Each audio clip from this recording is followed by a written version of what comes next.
बीना से खबर मिल रही है, जहां कांग्रेस विधायक निर्मला सप्रे ने बीजेपी ज्वाइन की है। मुख्यमंत्री डॉक्टर मोहन यादव के सामने सदस्यता ली। राहतगढ़ में चुनावी सभा के दौरान बीजेपी का दामन थामा है। बीना से कांग्रेस विधायक निर्मला सप्रे ने बीजेपी ज्वाइन कर ली है। मुख्यमंत्री डॉक्टर मोहन यादव के सामने बीजेपी की सदस्यता ली। राहतगढ़ में चुनावी सभा के दौरान बीजेपी का दामन थामा। एक्सक्लूसिव तस्वीरें विस्तार न्यूज पर सबसे पहले। और ये देखिए, सीएम डॉक्टर मोहन यादव ने पार्टी का ये पट्टा पहनाकर उनका पार्टी में स्वागत किया। और साथ में आपको गोविंद सिंह राजपूत भी मंच पर नजर आ रहे होंगे। तमाम बीजेपी के नेता मौजूद हैं। मुख्यमंत्री की मौजूदगी में बीना से कांग्रेस विधायक निर्मला सप्रे ने बीजेपी ज्वाइन कर ली है। एक और बड़ा झटका कांग्रेस के लिए बीना में, क्योंकि निर्मला सप्रे कांग्रेस से विधायक बीना विधानसभा सीट से और अब बीजेपी में शामिल हो गई हैं। और संवाददाता परशुराम साहू जुड़ गए हैं। परशुराम, लगातार कांग्रेस को झटके लग रहे हैं। 7 तारीख को तीसरे चरण का मतदान है, लेकिन उससे पहले बीना में एक और बड़ा झटका कांग्रेस के लिए। जी रेनू, हम अपने दर्शकों को बता दें कि कहीं ना कहीं कांग्रेस के लिए एक बहुत बड़ा झटका है, क्योंकि जिस तरह से लगातार जो है कांग्रेस के लोग जो है भाजपा ज्वाइन कर रहे हैं। 2 दिन पहले सागर लोकसभा में मतदान है, उसी को लेकर 2 दिन पहले सागर की बीना सीट से विधायक निर्मला सप्रे ने मुख्यमंत्री डॉक्टर मोहन यादव के समक्ष जो है भाजपा की सदस्यता ले ली है। वो मोहन यादव सुर्खी विधानसभा के राहतगढ़ चुनावी सभा को संबोधित करने के लिए जो है सभा को संबोधित करने के लिए पहुंचे थे। उसी दौरान उन्होंने ये सदस्यता ली है। जी बिल्कुल। इसके साथ ही परशुराम, देखिए, ये कांग्रेस के लिए तो एक बड़ा झटका साबित होगा, लेकिन इसके साथ ये भी बताइएगा कि लगभग कितने कार्यकर्ता हैं जिन्होंने समर्थन करते हुए बीजेपी ज्वाइन की है। जी हम अपने दर्शकों को बता दें कि निर्मला सप्रे के साथ उनके जो तमाम जो ब्लॉक अध्यक्ष और जो भी कांग्रेस कार्यकर्ता हैं, उन्होंने भी जो है भाजपा का दामन थामा है। तो कहीं ना कहीं एक प्रकार से कह सकते हैं कि अब सागर जिले में कांग्रेस का सुपड़ा साफ हो चुका है। सागर जिले की बीना एकमात्र ऐसी सीट थी जहां पे कांग्रेस का विधायक था, परंतु अब 8 सीटों पर भाजपा का कब्जा है। जी बिल्कुल। शुक्रिया परशुराम आपका हमसे जुड़ने के लिए। और अब सीधे रुक करेंगे, भोपाल से संवाददाता विवेक पांडे जुड़ रहे हैं। विवेक, लगातार हम मध्य प्रदेश में देख रहे हैं कांग्रेस नेताओं के बीजेपी में शामिल होने का सिलसिला जारी है, लेकिन तीसरे चरण से पहले एक बड़ा झटका बीना में कांग्रेस के लिए।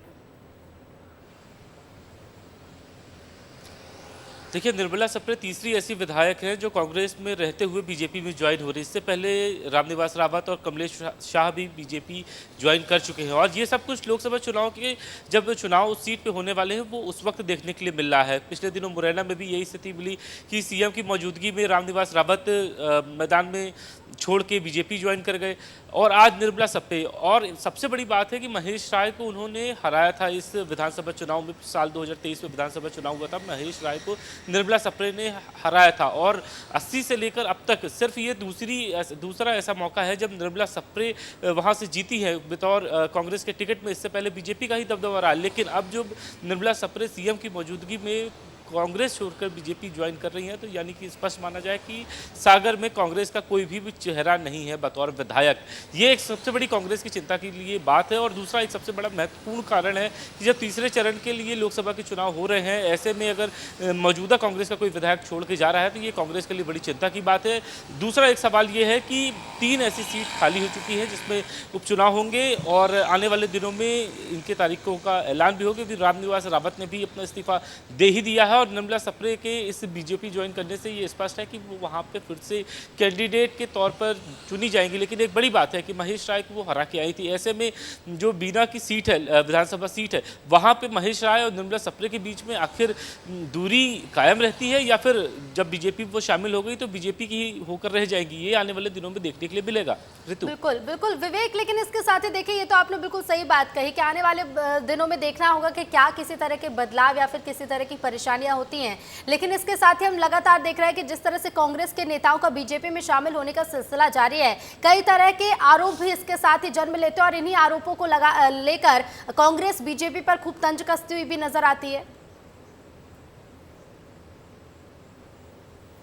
बिल्कुल सही बात है। कुछ दिनों पहले गोविंद सिंह राजपूत के साथ पारुल साहू भी बीजेपी ज्वाइन कर रही थी और उस वक्त हमने ही उनसे सवाल किया था कि आखिर क्या मजबूरियां हैं कि वो अचानक उनका हृदय परिवर्तन हो गया और अंतरात्मा की आवाज़ उन्होंने सुन ली और कांग्रेस को सनातन विरोधी चेहरा बताते हुए बीजेपी ज्वाइन कर ली थी। हालांकि उन्होंने ये भी स्वीकारा, हमने जब उनसे सवाल किया कि आखिर मजबूरियाँ क्या थी, आप 2 दिन पहले उनके घर पर CBI की रेड कंडक्ट हुई और उसके 2 दिन बाद ऐसा क्या बदलाव हुआ कि आपका हृदय परिवर्तन हो गया और आप बीजेपी में चली गई। तो निर्मला पारुल साहू ने ये कहा कि ये उनका निजी विषय है और वहीं गोविंद सिंह राजपूत ने कहा कि वो शहर से बाहर थे जिस दिन छापेमारी हुई, लेकिन बीजेपी में अब कोई आ गया है तो उसका पूरी तरीके से मान सम्मान रखा जाएगा। यानी कि जिस तरीके से पारुल साहू और गोविंद सिंह राजपूत एक दूसरे के खिलाफ चुनाव लड़ते थे, अब एक ही पार्टी में है। ठीक इसी तरीके से निर्मला सप्रे वो भी विरोधी रही है महेश राय की। महेश राय को चुनाव में हराया है 2023 के इलेक्शन में, अब महेश राय भी बीजेपी में है और निर्मला सप्रे भी बीजेपी में। ऐसे में कैसे तालमेल बनेगा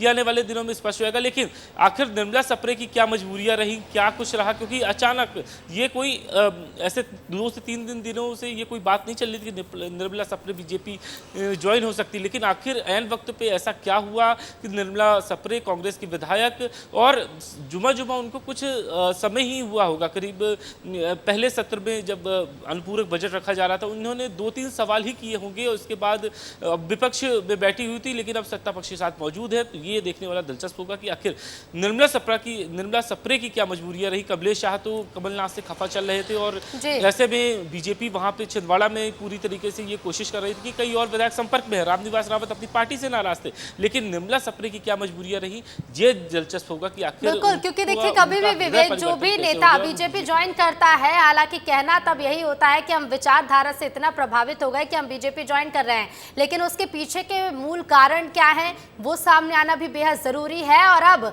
बीजेपी में चूंकि शामिल हो गए तो इसके बाद तस्वीरें किस तरह की बदलेंगी सागर लोकसभा में, ये भी देखना बेहद दिलचस्प होगा। शुक्रिया विवेक जानकारी के लिए।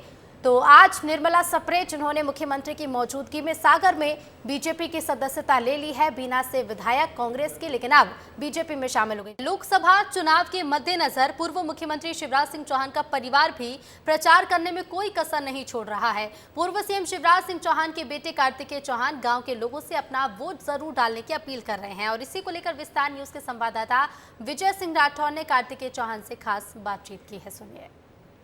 पूर्व मुख्यमंत्री शिवराज सिंह चौहान के बेटे सांची विधानसभा क्षेत्र में उनके अपने पिता के लिए वोट मांग रहे हैं और ये पूरा चुनाव का जो चरण था सीधे तौर पर अंतिम चरण पर पहुंच गया है और प्रचार प्रसार का जो दौर है, क्योंकि कल चुनाव का जो प्रचार है वो थम भी जाएगा। तो हमारे साथ मौजूद है, हम बात करने की कोशिश करते हैं कार्तिकेय चौहान।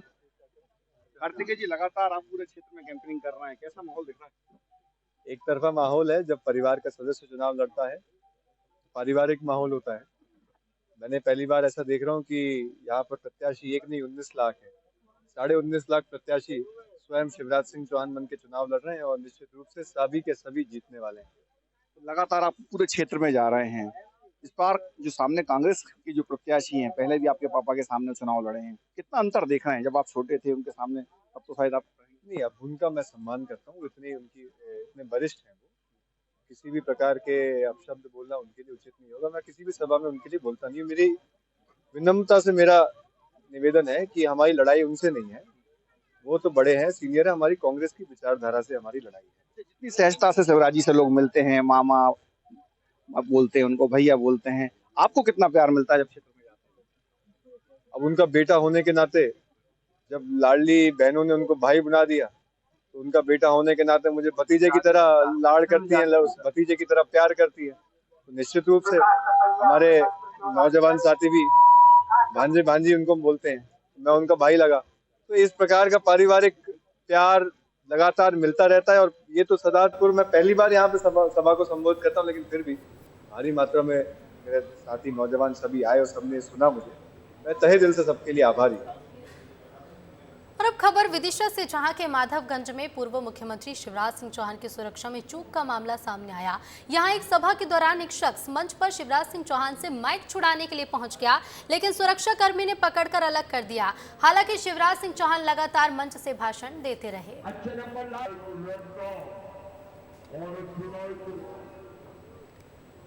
2 दिनों के लिए पूर्व केंद्रीय मंत्री अरुण यादव बुरहानपुर पहुंचे हैं, जहां उन्होंने विस्तार न्यूज से खास बातचीत की। उन्होंने कहा कि हम देश में गठबंधन की सरकार बना रहे हैं, तो वहीं उन्होंने जीतू पटवारी के बयान को लेकर कहा कि जो भी उन्होंने कहा उनका बयान तोड़ मरोड़ कर पेश किया गया। मध्य प्रदेश के 2 चरण के चुनाव हो चुके हैं और 7 और 13 को 2 चुनाव और होने हैं। समूचे प्रदेश और देश भर में बदलाव की बयान हम सबको नज़र आती है और मुझे पूर्ण विश्वास है कि मध्य प्रदेश सहित देश भर में गठबंधन की सरकार हम खड़गे जी, सोनिया जी और राहुल जी के नेतृत्व में बनाएंगे।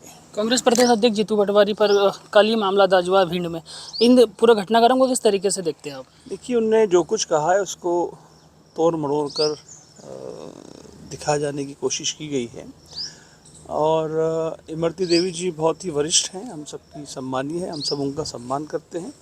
अगर वो आहत हुई हैं तो हम सब कांग्रेस पार्टी की ओर से, मैं खुद समूची पार्टी की ओर से उनसे माफ़ी मांगते हैं। खंडवा लोकसभा चुनाव इस बार रोचक होता जा रहा है क्योंकि आप खुद और आपके छोटे भाई डटकर मुकाबला कर रहे हैं। बीजेपी में कहीं ना कहीं खलबली मची है। इस बार चुनाव को कैसे देखते हैं और नतीजे किस रूप में बदलेंगे? खंडवा लोकसभा और खरगोन लोकसभा दोनों सीटें कांग्रेस की झोली में जाने वाली है। देश में लोकसभा चुनाव के बीच जनप्रतिनिधियों के साथ साथ आम जनता भी नेताओं के लिए अलग अलग तरह से प्रचार कर रही है। जबलपुर की लक्ष्मी जायसवाल ने तो पीएम मोदी की आरती ही बना दी। युवती पेशे से ग्राफिक डिजाइनर है। वो प्रधानमंत्री नरेंद्र मोदी से इस कदर प्रभावित हुई कि उन्हें भगवान का दर्जा तक दे दिया। मैं तो एक ग्राफिक डिज़ाइनर हूँ, तो मेरे मन में तो क्रिएटिविटी चलती रहती कि कुछ नया बनाया जाए। और दूसरी बात, मैं मंदिर में हमेशा पूजा करने जाती हूँ ट्यूसडे सैटरडे, तो मैं हनुमान जी की आरती चालीसा दोनों करती हूँ। तो जैसे आरती ख़त्म होने के बाद मन में थोड़ा सा गुनगुनाते रहते ना कि अपन गा रहे हैं, तो निकल गया नरेंद्र लला। तो बस वही सोच के मैंने लिख डाला, जो भी समझ आया।